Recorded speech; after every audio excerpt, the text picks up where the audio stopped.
And tonight, the parents of the American POW Bowe Bergdahl are expressing gratitude for the prayers and kindness from families across the country.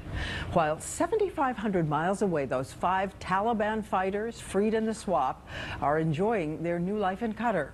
But tonight, questions are still raging over the deal, and ABC's chief investigative correspondent Brian Ross is there in Qatar looking for answers.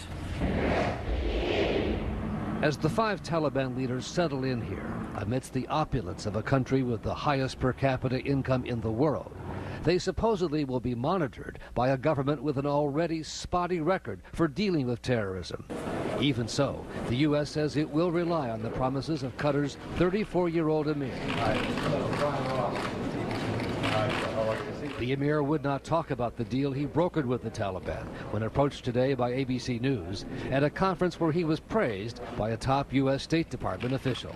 The deal could not have been achieved without the government of Qatar's diplomatic good offices.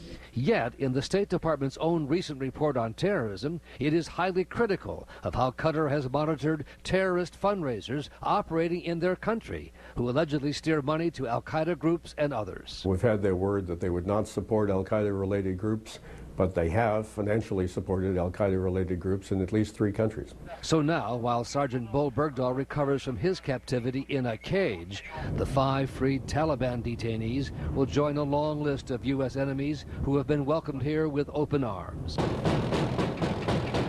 The Taliban has its own government-provided villa here, but no one answered when we went to the door to ask what the men plan to do now that they are free.